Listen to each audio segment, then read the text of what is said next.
Johannesburg, the throbbing heart of South Africa, in fact the engine of the continent. There are dramatic changes happening here, and as a result, economic growth is running at close to 6%.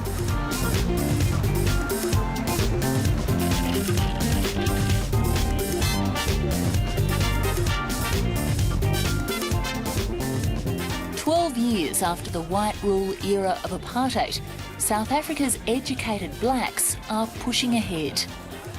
It's estimated that 100,000 a year are entering the middle class.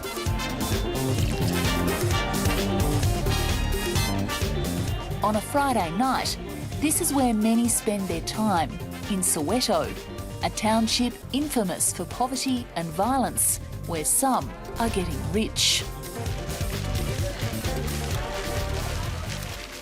Basically, you know, it's people that are running their own companies. What we've created is a networking platform where they meet, exchange ideas, you know, over drinks, though they spend much long hours, and they spend a lot of money in the process. Yeah.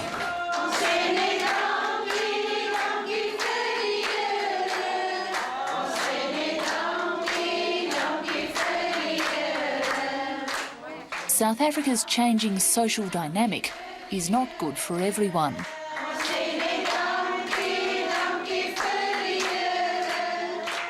These Afrikaners, who enjoyed social and economic privilege during apartheid, are now near the bottom of the pile. We are fighting for our language, we are fighting for jobs. So my feeling is that we are only fighting all the time to survive.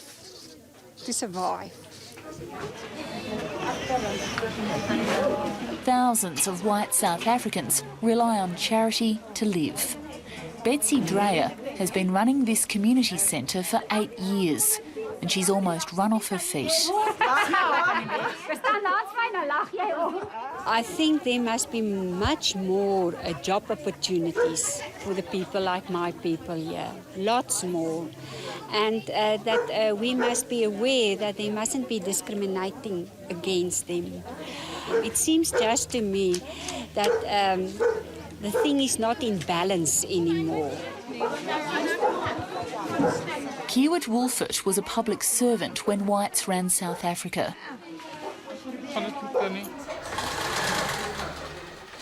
Now he and his wife Santa, who was also retrenched from a government job, have barely a thread left of their old lives. Only their creativity is keeping them going. In part, they blame government policies, which give black people priority in employment, set black quotas and favour black-owned companies. I don't know really that much about the racism, but I was the first one to go out, and then the others just followed. Why do you think you were chosen to be retrenched? I think they tell us we are whites. They don't give us work, so they give it to other people, other races also. We don't have a chance. You can go and look for a job. They tell you, they phone you back, and you never hear again from them.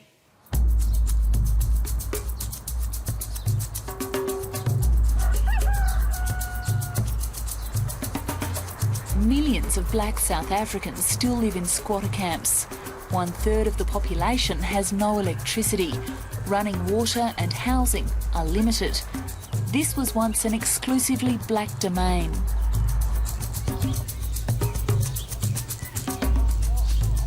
But as new middle-class blacks move into the wealthy white suburbs, the poor whites are joining poor blacks in poverty.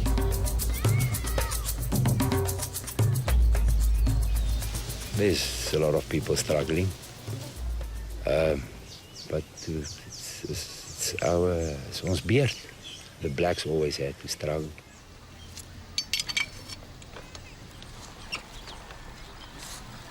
Johan Devenaher lost his legs last year when he says he was pushed from a train.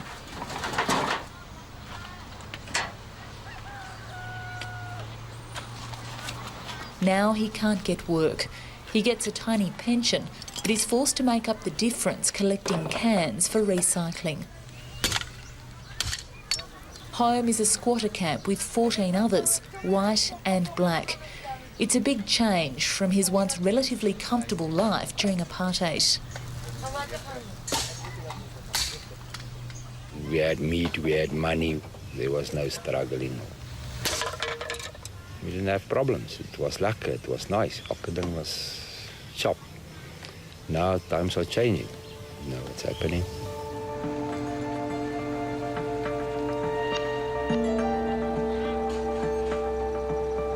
Four and a half million white South Africans make up about 10% of the population.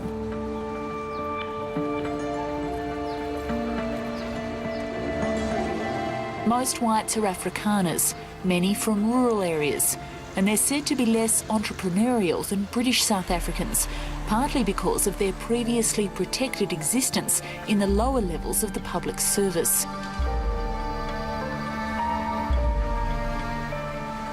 It's the Afrikaners who are the worst affected by the government's determination to make the workforce better reflect the population.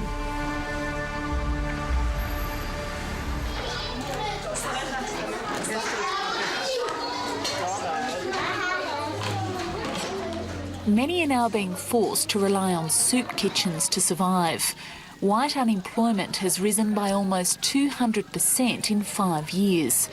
The trade union Solidarity is helping to feed the most desperate in the white population.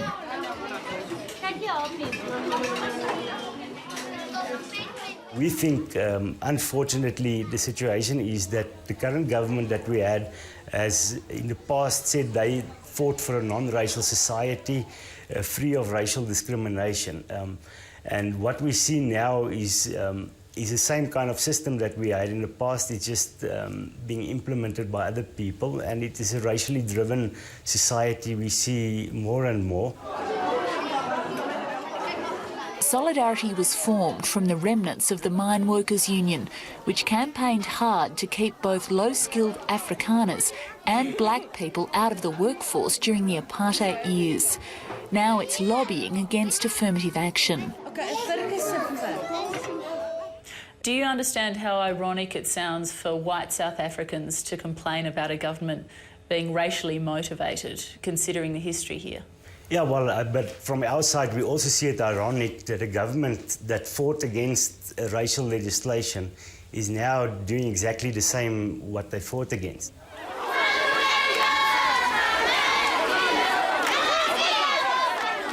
The ANC, formerly a group of freedom fighters, came to power promising to create a non-racial society.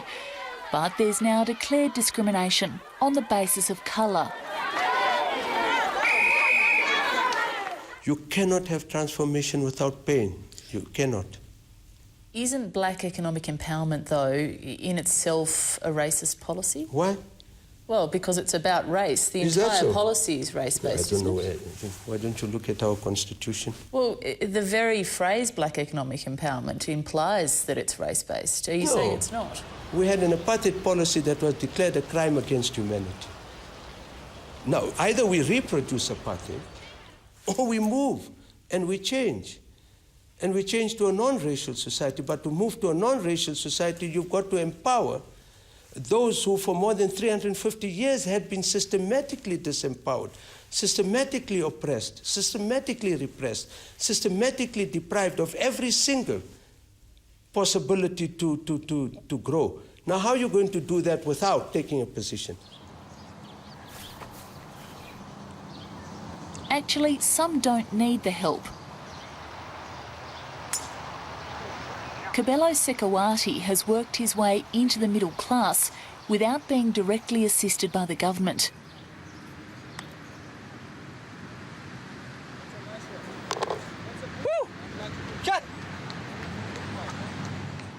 Guess what you're gonna have? An egg. He's a qualified engineer. His wife Busi has an MBA from the United States. They're focused on the future and getting a private school education for their children. You want some, you want some, you want some. You guys are eating a lot of salt. You're gonna play golf. The Sekowatis are the only black family in this complex, which is secure behind walls that usually represent white affluence in South Africa. I think one of the benefits of being a black man at this stage in our history is that the opportunities that never existed, that were not exposed to black people, are now exposed. Black people and new black middle classes coming up because now we can earn what we are qualified for.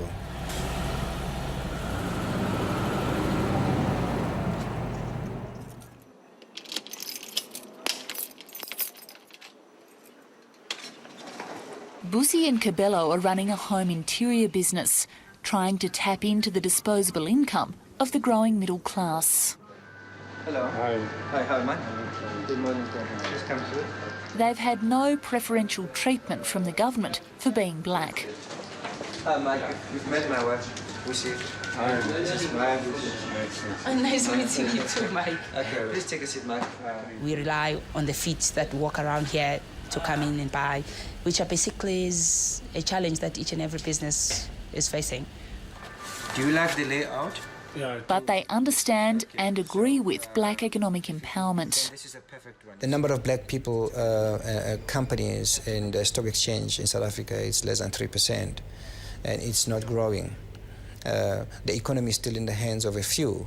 The land is still in the hands of the few. The few controls the media. The few controls everything.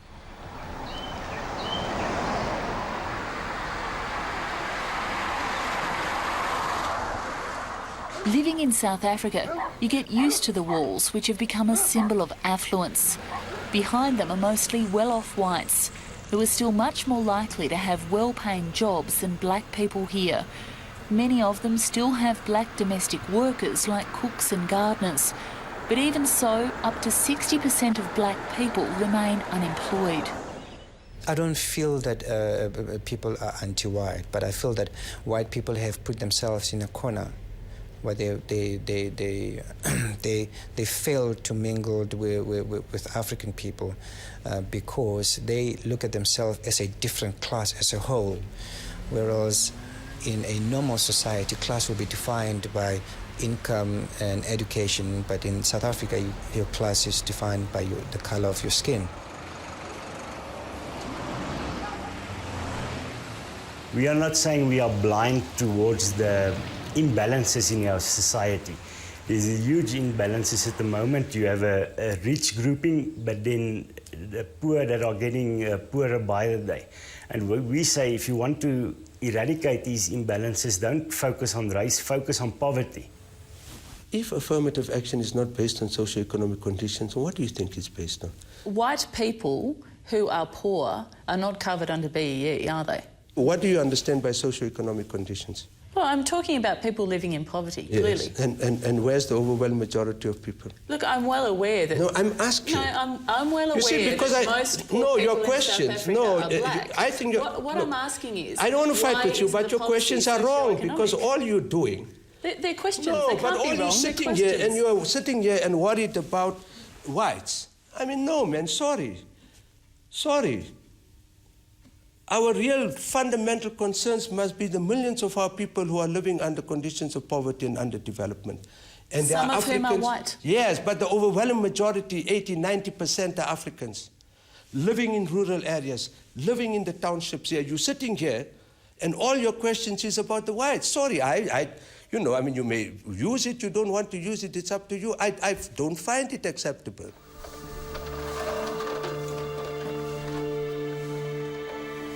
Being told that you ask politically incorrect questions goes with the territory here. The South African media rarely challenges the government.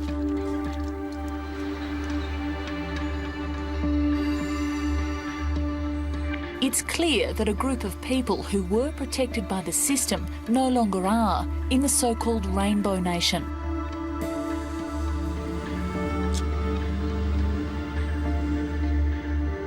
Now it's turned around. Now it's for blacks and not for whites.